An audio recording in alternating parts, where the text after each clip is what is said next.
So the last relationship that you had ended within the first conversation. You just didn't realize it yet. Stick with me and I'll explain. And I even have a couple stories for you too. So story time with Seth. Yay. All right. So if you're new to the channel, welcome back. My name's Seth. I talk about business, relationships, and pretty much everything personal growth. So back to the topic today. People show their true colors right off the bat. Immediately, they show us who they really are. We're just not ready to listen. And it breaks down into two groups, I feel like. So women are like, they see the red flags and they're like, I can change them. Okay. Yeah, he's a cheater and a jerk and all these things, but I can change him into what will work for me, and that will make me really special.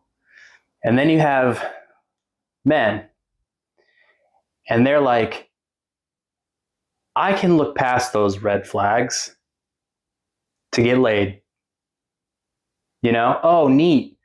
You have a human hair collection. I can get past that, right?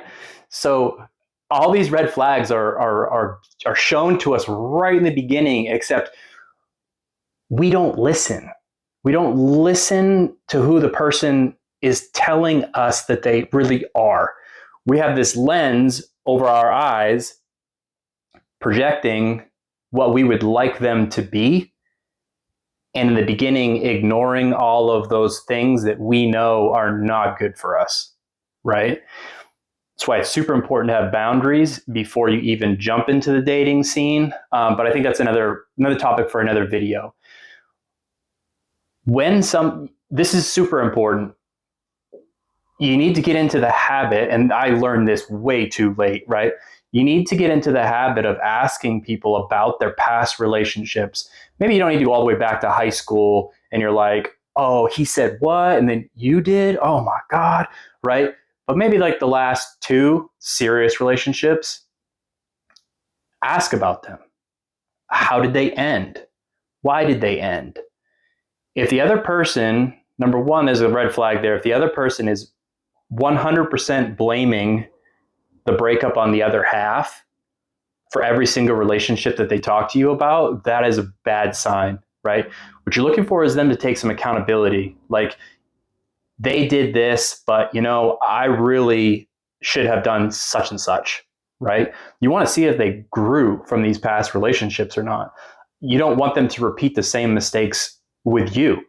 Every relationship, they should grow more and fix their issues, right? We can't fix the other person's issues, but we can fix our issues. So that's number one. Number two, you have to pay attention to how their last relationship ended and how yours started with them, right? For instance, if they start their relationship with you by cheating on the person that they were currently with, there's nothing special about you. They're going to do it to you. Okay. So again, you might think in that moment, like, oh, I'll change him or her or whatever, and they won't do that to me. People don't change fundamentally, right? They might change a little bit, but fundamentally, like if they say that they are self-centered, they're not suddenly going to not be self-centered anymore, right? They might learn and they might grow, but their character does not change. So you need to take that for what it is. And if they are telling you, or they cheated on their last partner, either with you or with somebody else, you have to say, ooh, that's going to be me in the future. Replace their past partner with me, and that's the end of that story, right? So you have to get in this habit of asking people, and sometimes it's a pretty tough conversation, but at the same time, if you're looking for like a mature relationship, you should be able to have somewhat uncomfortable, somewhat difficult conversations with them without issue, right? And if they can't do that, then they're basically showing you that they're not good at communicating, and that's a red flag anyways, right? Now, story time, okay? Because I'm not here to preach at you like I have all the answers. These are just things that I learned, and unfortunately, I learned them the hard way, okay? So, one of my past relationships, I had this conversation with them, and I was asking them these questions like, how did the last one end, and yada yada. And anyways, in this timeline of their history, I noticed that there was some overlap between man A and man B. And I called them on it and I said, wait a minute, if at this time I thought you were with so and so, how you also started with so and so at the same time? They admitted it to me, yes. And I said, okay, that's cheating. And that's a huge red flag for me. And it was one of my boundaries that I set, right? Here's what they told me. No, it wasn't cheating because I knew the relationship was over 8 months before. So technically, since this is what they're saying, technically, since they knew the relationship wasn't going to go anywhere, by them sleeping with another person, they were letting themselves off the hook for cheating.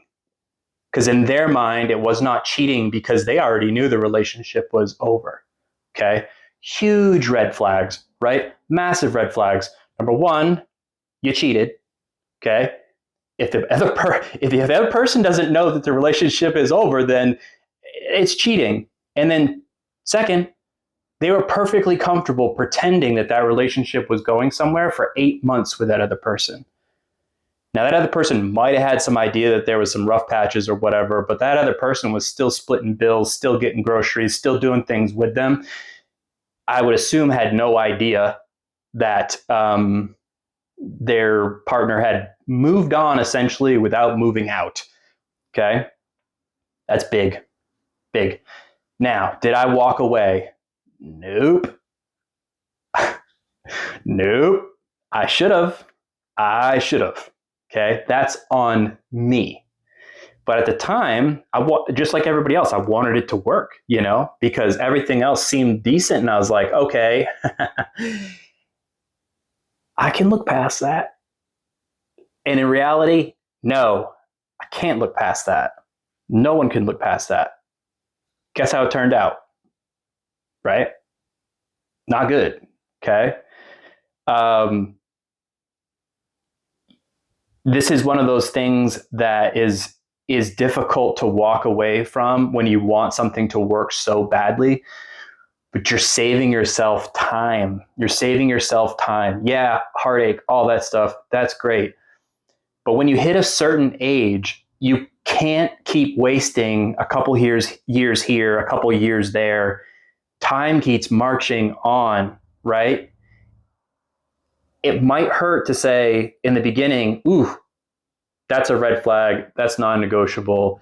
Sorry, this isn't going to work. When you wanted it to work so badly, but you're saving yourself 2 years that you could go find somebody that does match your values, right?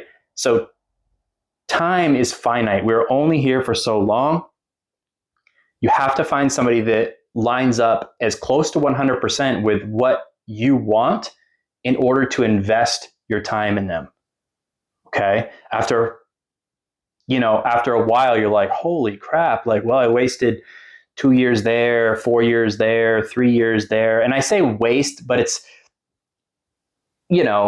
some of it's a waste, but other times it's just, it didn't work out. Okay. And that's fine. It's a waste of time, but you learn things from it. You had good times with them, you had bad times with them. And in the end, you had to move on. Right. But people tell us who they are in the very beginning. We just have to listen. So you're not going to change them, and you can't look past red flags, because the red flags in the beginning will be the red flags in the end, and they will be the reason for the end.